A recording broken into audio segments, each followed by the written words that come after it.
92 vlog کے ساتھ میں ہوں فیصل عباسی۔ اسلام آباد کے چرچے اس وقت پوری دنیا میں ہیں۔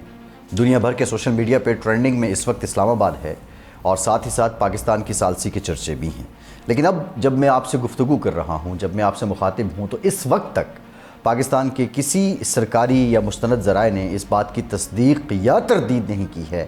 کہ پاکستان امریکہ اور ایران کے بیچ ثالث کا کردار ادا کر رہا ہے۔ پاکستان کے سب سے معتبر اور موسٹ ریلیونٹ جو ذریعہ ہے وہ دفتر خارجہ ہے۔ دفتر خارجہ کے ترجمان طاہر اندرابی نے بھی اس بارے میں ابھی تصدیق یا تردید نہیں کی ہے۔ انہوں نے الجزیرہ سے بھی گفتگو کی ہے، BBC سے بھی گفتگو کی ہے، لیکن اس بارے ابھی تک پاکستان نے باضابطہ طور پر یہ نہیں کہا ہے کہ وہ اس معاملے میں ثالثی کر رہا ہے۔ البتہ پرائم منسٹر آف پاکستان کی جانب سے یہ ٹویٹ سامنے آیا آج شام کہ انہوں نے کہا کہ پاکستان خطے میں امن کی بحالی کے لیے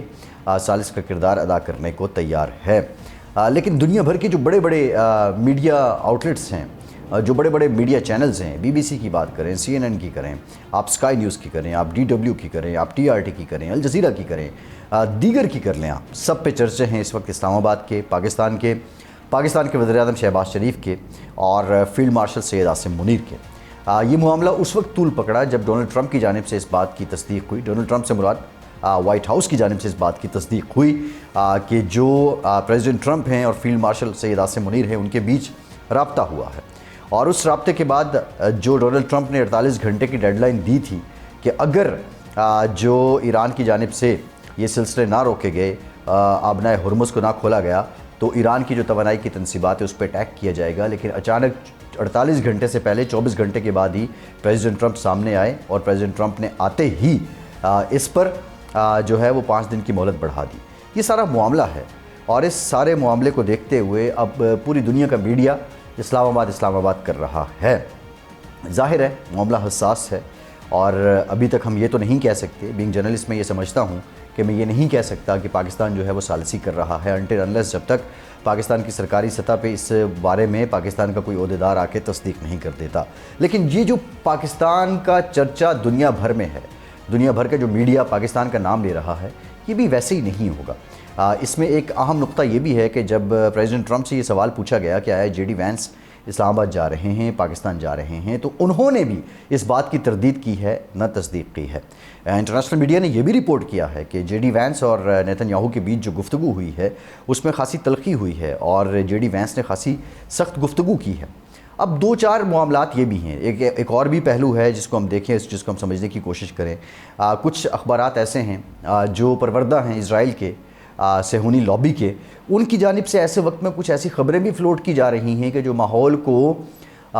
جو سازگاری اس وقت پیدا ہو رہی ہے، مذاکرات کی امن کی راہ ہموار ہو رہی ہے، اس میں بگاڑ پیدا کرے۔ مثال کے طور پہ میں نے یہ دیکھا کہ وال اسٹریٹ جرنل ہے، نیو یارک ٹائمز ہے، ان کی طرف سے سعودی عرب کے بارے میں کچھ خبریں لگائی گئیں کہ سعودی عرب نے یقین دہانی کروا دیا امریکہ کو کہ وہ جنگ میں شریک ہو رہے ہیں۔ ایسے وقت میں یہ سمجھتا ہوں یہ اسی سلسلے کی کڑی ہے کہ موساد کے لوگ جس طرح کارروائی کر رہے تھے اس وقت کہ جو سعودی عرب پہ انیشیل اٹیکس ہوئے، بعد میں ایران نے ان کی تردید کر دی تھی، اسی طرح یہ پروپیگنڈا بھی اسرائیل کی جانب سے کیا جا رہا ہے۔ سب سے اہم، سب سے بنیادی نقطہ یہ ہے اور سب سے بڑا سوال یہ ہے کہ کیا اسرائیل یہ جو ثالثی ہو رہی ہے اس کو ناکام کرنے کی کوشش کرے گا؟ کیونکہ امریکہ میں یہ سوچ پنپ چکی ہے، یہ ابھر چکی ہے اور وہ سمجھ چکے ہیں لوگ کہ نیتن یاہو پریزیڈنٹ ٹرمپ کو استعمال کر گئے ہیں اور امریکہ کو اس جگہ یا اس دلدل میں پھنسا گئے ہیں کہ جس میں جانے کی ضرورت نہیں تھی۔ اب تو جرمن چانسلر کی جانب سے بھی یہ کہہ دیا گیا ہے کہ امریکہ نے بہت بڑی غلطی کی ہے اور ایران کا ایٹمی پروگرام اگر تھا بھی اس کو ختم کرنے کے لیے ایران پر حملہ کرنا ضروری نہیں تھا۔ ان سارے محرکات کو دیکھتے ہوئے ایک تو یہ سوال، اس سوال کا جواب ہم جاننے کی کوشش کریں گے کہ اسرائیل ان مذاکرات کو، اس ثالثی کو ناکام کیوں کرنا چاہے گا۔ دوسرا سب سے اہم نقطہ یہ ہے کہ کیا اسٹیو ویٹکاف، کیا جیرڈ کشنر اور JD وینس اسلام آباد آئیں گے؟ یہ بھی ایک بہت بڑا سوال ہے۔ پاکستان کا جو کردار ہے میں سب سے پہلے اس پہ بات کرنا چاہوں گا۔ ٹھیک 11 مہینے پہلے تک پاکستان کے بارے یہ کہا جاتا تھا کہ یہ ملک کسی کھاتے میں نہیں ہے۔ خدا بھلا کرے بھارت کا، نریندر مودی کا، اس نے روایتی اشتعال کو اپناتے ہوئے پاکستان پہ جب 6 مئی کو اٹیک کیا اور پھر اس کے بعد جو 10 مئی ہے وہ روز بھی آیا، 4 گھنٹے کا کھیل تھا، 96 آورز تھے سارے، اور ان 96 گھنٹوں کی جو کشمکش ہے اور اس میں 4 گھنٹے کی جو پاکستان کی بات کی آخری پرفارمنس ہے جس میں یہ کلائمیکس ہوا، اس کے بعد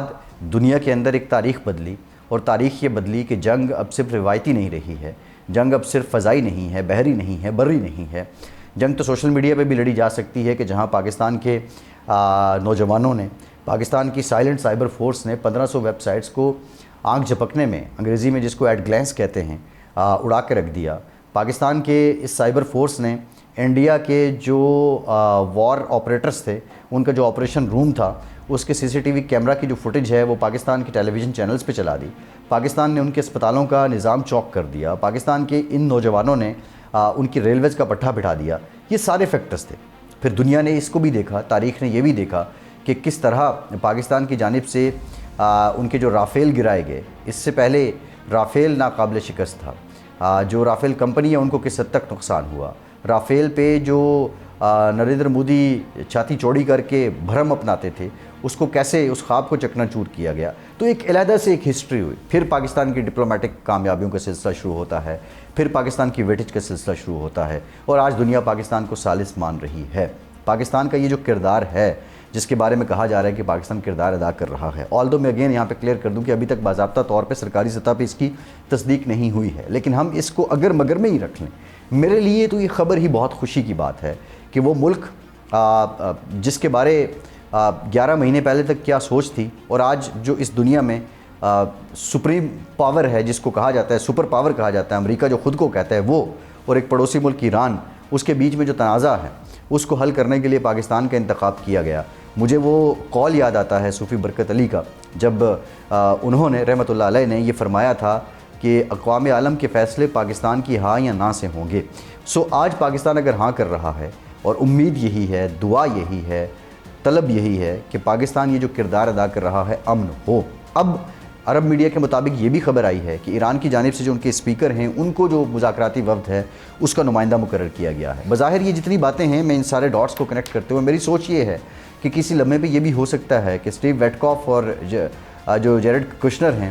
وہ ہوں، اور ایران کی جانب سے اسپیکر کا وفد ہو، اور کہیں مذاکرات، کہیں بیٹھک ہو رہی ہو، اور اس بیٹھک کے بعد یہ بھی ممکنات میں سے ہے کہ جے ڈی وینس آئیں اور پھر ایرانی پریزیڈنٹ بھی آ جائیں، اور پھر یہ معاملہ سلجھ جائے۔ لیکن یہ بڑا چیلنجنگ بھی ہے، اس پہ ہمیں اپنی جگہ، یہ کامیابی اپنی جگہ، لیکن اس چیلنج کو دیکھتے ہوئے ہمیں یہ سمجھنا بھی ہوگا کہ یہ دونوں ممالک بہت دور ہیں۔ دونوں ممالک کی روایتی، نظریاتی، مذہبی ہر لحاظ سے ایک جنگ ہے، اور بہت سے نظریات کا یہاں اس کے پیچھے ایک پوری لابی ہے